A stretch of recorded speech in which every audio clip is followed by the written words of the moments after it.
Di hari yang mulia ini, hari Jumaat, Sayyidil Ayyam, penghulu segala hari,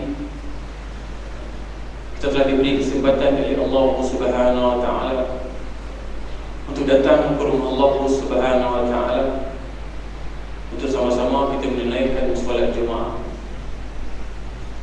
Dan ini bertepatan dengan firman Allah Subhanahu wa Ta'ala dalam suratul Jumaat. A'udzu billahi minasyaitonir rajim. Ya ayyuhalladzina amanu idza nudiya lis-salati min yaumil jumu'ah fas'au ila dzikrillahi wa zarul bay' dzalikum khairul lakum in kuntum ta'lamun. Fa idza qudiyatis salatu fantashiru فإذا قضيت الصلاة فانتشروا في الأرض وابتغوا من فضل الله واذكروا الله كثيرا لعلكم تفلحون. صدق الله العظيم. Saudara jemaah yang dirahmati Allah, dalam ayat ini, dalam surah Allah Subhanahu wa Ta'ala berfirman, yang maksudnya, ya ayyuhalladzina amanu, wahai orang-orang beriman, iza nudiya lis-salati min yaumil jumu'ah, apabila diserukan kepada kamu untuk sama-sama menunaikan salat Jumaat, fas'au ila zikrillah, maka bersegeralah kamu untuk pergi menunaikan salat Jumaat. Dzalikum khairul lakum, kerana yang demikian itu, menunaikan salat Jumaat itu adalah baik bagi kamu, in kuntum ta'lamun, jika kamu mengetahuinya. Hadirin sidang Jumaat yang dirahmati Allah, marilah sama-sama kita bersyukur kepada Allah Subhanahu wa Ta'ala. Kita telah diberi kesempatan oleh Allah Subhanahu wa Ta'ala untuk hidup di atas muka bumi ini, dan pada hari yang mulia ini kita diberi kesempatan oleh Allah Subhanahu wa Ta'ala untuk datang ke masjid, mengabdikan diri kita kepada Allah Subhanahu wa Ta'ala. Dikala hadirin yang dirahmati Allah, kita tengok pada hari Jumaat sedang orang sibuk datang untuk menunaikan solat Jumaat, tapi kita merasa sedih kerana ada ramai lagi umat Islam, bukan kata di tempat lain, bahkan di Kuala Kedah sendiri, ketika orang Islam sedang datang berlomba-lomba untuk datang solat Jumaat, tapi kita tengok di kedai-kedai, di tepi-tepi jalan, di kampung-kampung, masih lagi yang mereka-mereka yang mengaku beriman, mengaku Islam, tidak datang solat Jumaat. Kadang-kadang dan mereka tak datang untuk menunaikan solat Jumaat, mereka dengan tidak ada rasa segan dan silu, tidak ada perasaan malu, walaupun orang lain nampak mereka, tapi mereka membiarkan begitu sahaja, dan diri dan perasaan hati mereka tidak ada perasaan malu bahkan kepada Allah Subhanahu wa Ta'ala. Hadirin yang dirahmati Allah, tapi kita pada tengah hari yang mulia ini, alhamdulillah, kita diberi iman yang sedikit dalam diri kita dapat sama-sama menghadirkan diri rumah Allah Subhanahu wa Ta'ala, dan kita mengharapkan moga-moga Allah Ta'ala menanamkan keimanan, ketakwaan, sehinggalah kita berjumpa dengan Allah Subhanahu wa Ta'ala hinggalah ke akhir hayat kita. Hadirin juga jemaah yang dirahmati Allah, sesungguhnya dalam Al-Quran Al-Karim Allah Subhanahu wa Ta'ala banyak menceritakan tentang kelebihan, tentang kejayaan bagi orang-orang yang beriman, orang yang mendirikan salat. Dalam surah Al-Mu'minun ayat yang pertama, Allah Subhanahu wa Ta'ala berfirman, A'udzu billahi minasyaitonir rajim. Qad aflahal mu'minun alladzina hum fi salatihim khashi'un. Sehingga ayat yang ke-8. Dalam ayat ini Allah Subhanahu wa Ta'ala menceritakan kejayaan dunia dan akhirat adalah bagi mereka-mereka yang mendirikan sembahyang, mereka yang mengeluarkan zakat, mereka yang melihara diri mereka, isteri dan anak-anak pinak mereka, dan mereka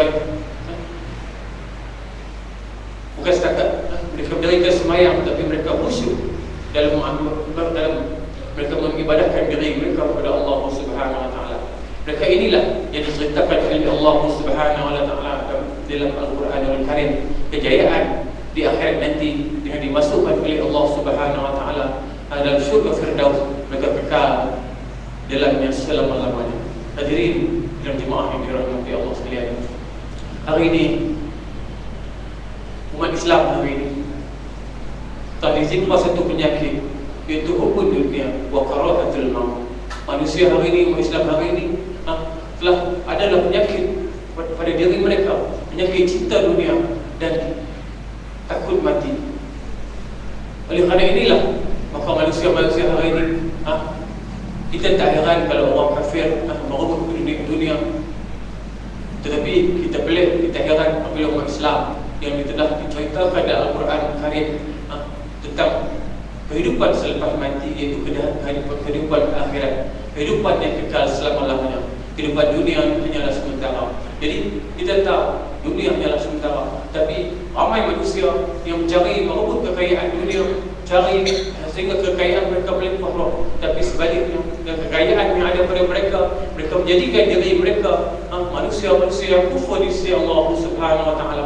Mereka menjadikan kesenangan yang ada pada mereka yang dianugerahkan oleh Allah Subhanahu wa taala kepada mereka, mereka menjadikan seperti kacang yang merupakan kulit. Na'udzubillahi min dzalik. Hadirin yang dirahmati Allah. Dan Allah menceritakan kejayaan bagi orang yang semayang, dan Allah telah menceritakan dalam Al-Quranul Karim tentang azab dan siksa api neraka dan siksa di dunia bagi orang-orang yang tidak meninggalkan salat lima waktu. Hadirin dan jemaah yang dirahmati Allah, apalah gunanya kekayaan yang ada pada kita jikalau kekayaan itu menjadi fitnah kepada kita? Kekayaan yang ada pada kita, kita jadi takut, kita jadi kedekut untuk kita menginfakkan sebahagian harta kita pada jalan Allah Subhanahu wa taala. Dan hadirin dan jemaah yang dirahmati Allah, kekayaan yang ada pada kita ini, jika kita sedekah pada jalan Allah Subhanahu wa taala tapi kita tidak melakukan solat, maka amal ibadah kita itu tidak dikira walaupun sebesar zarah oleh Allah Subhanahu wa taala. Jadi hadirin dan jemaah yang dirahmati Allah, apapun dalam kehidupan kita nak buat apapun, kita kena utamakan solat. Kerana solat lima waktu adalah farduan yang mesti kita tunaikan bagi siapa saja, bagi terutamanya kita ni yang kita mengaku kita Islam dan kita beriman kepada Allah Subhanahu wa taala.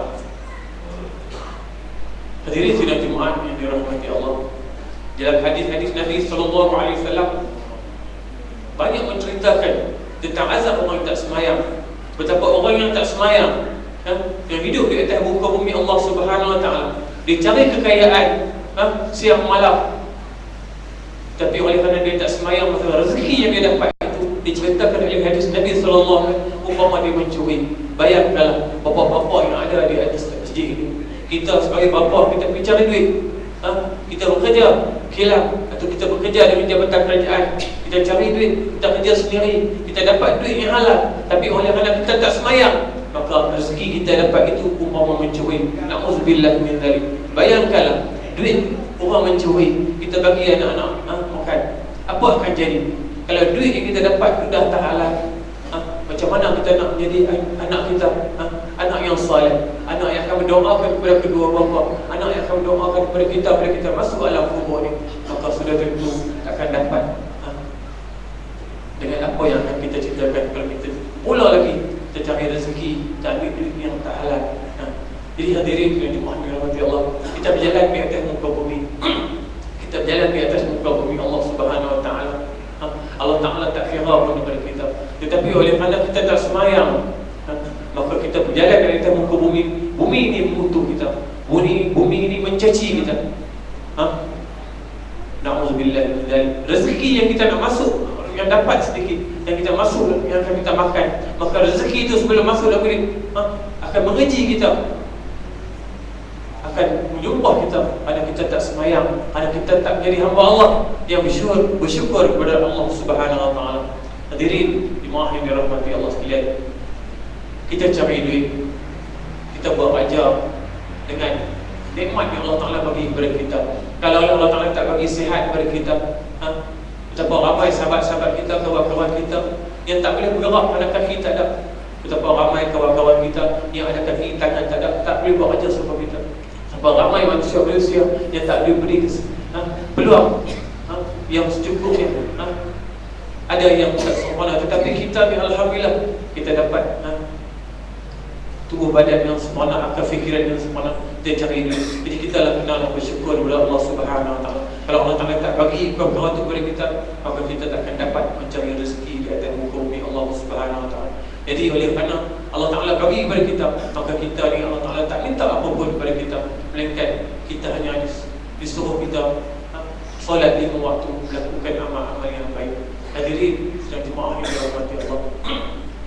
Satu kisah sebelum masuknya solat Jumaat, untuk sama-sama kita kongsi yang akan saya ceritakan. Tuan-tuan, moga-moga kita dapat sama-sama cerita dengan kawan-kawan, cerita dengan anak, bawa balik beritahu kepada isteri kita dan anak kita, agar kita sama-sama dapat pelihara solat. Satu kisah di zaman Nabi Musa AS. Suatu hari, seorang hamba Allah, dia ni nak sangat anak lelaki. Kerana apa?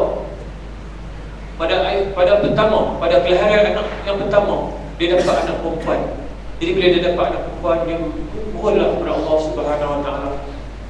Dia kata, ya Allah, bagilah kepada aku anak yang kedua ni, anak lelaki. Aku ni nak anak lelaki. Tapi Allah Subhanahu Wa Taala ni nak uji hamba Allah ni. Maka anak yang kedua, Allah Taala bagi kepada dia anak perempuan juga. Sehinggalah bila dia dapat anak perempuan, dia terus menadah tangan kepada Allah Subhanahu Wa Taala, merayu kepada Allah Subhanahu Wa Taala dengan bersungguh-sungguh. Dia kata apa kepada Allah? Ya Allah, ya Tuhanku, pada dia sangat-sangat nak kepada anak lelaki-lelaki. Maka dia berkata kepada Allah Subhanahu Wa Taala, dia bernazar kepada Allah Subhanahu Wa Taala. Dia kata, ya Allah, jikalau aku dapat anak lelaki pada kali yang ketiga ini, aku akan minum air kencing anjing hitam. Na'udzubillahi min dzalik.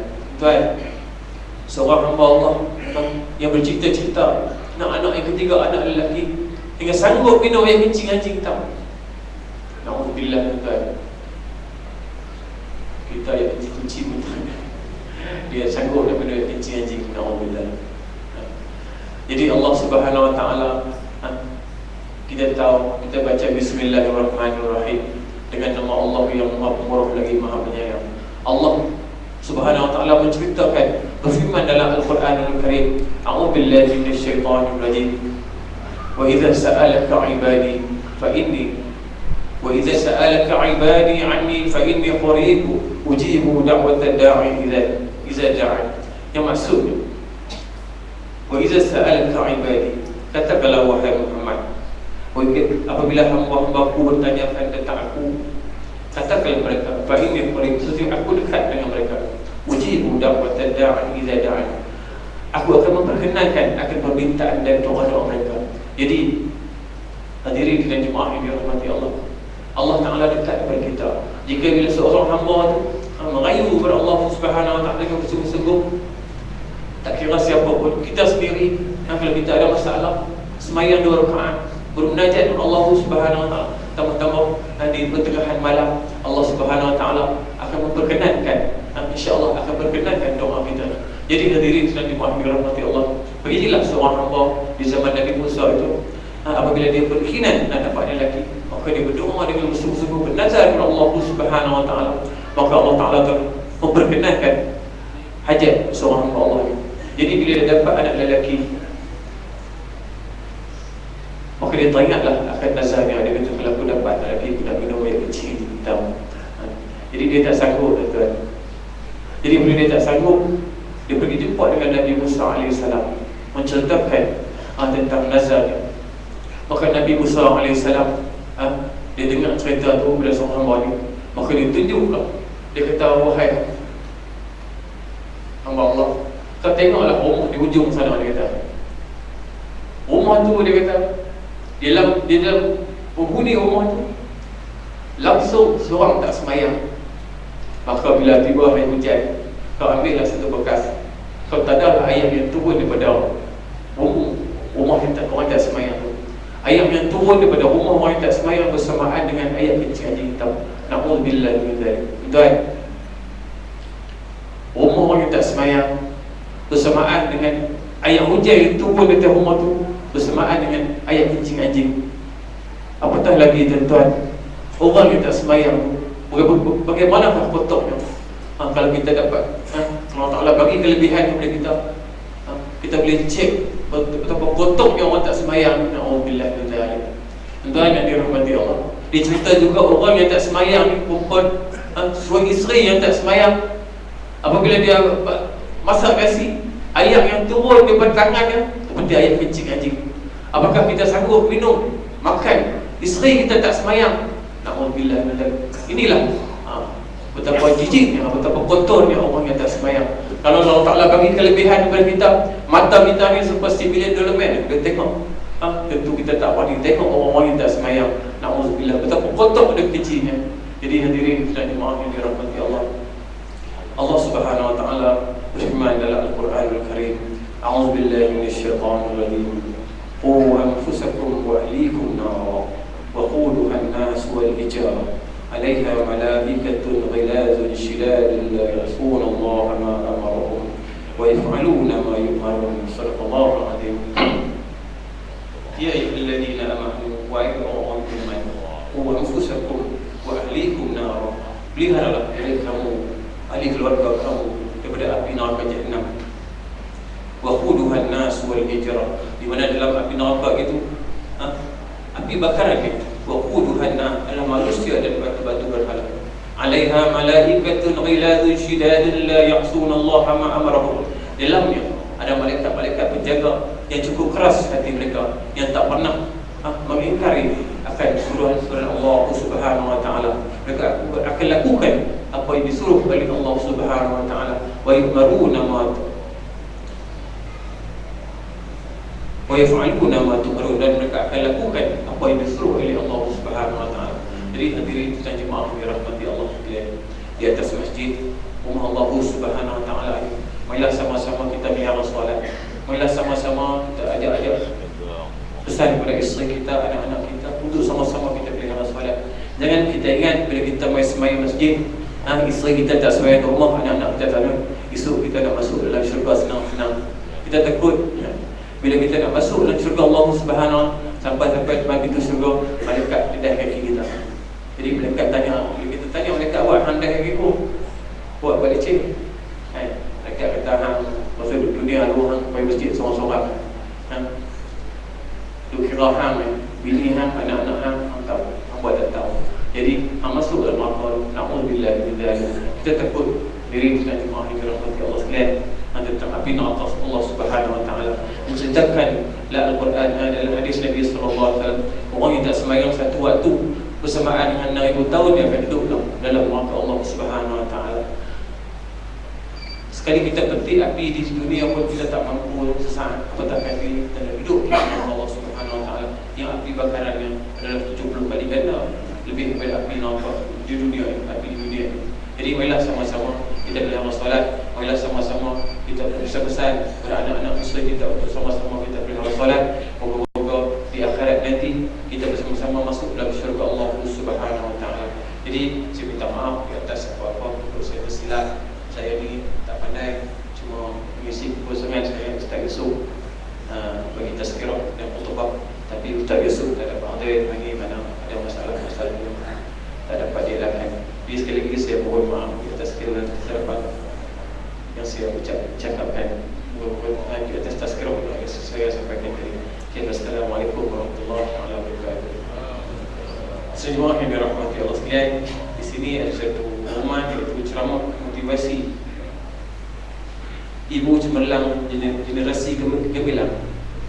Ceramah ini akan disampaikan oleh Ustaz Haji Muhammad Sobri, Timbalan Pengetua Hal Ehwal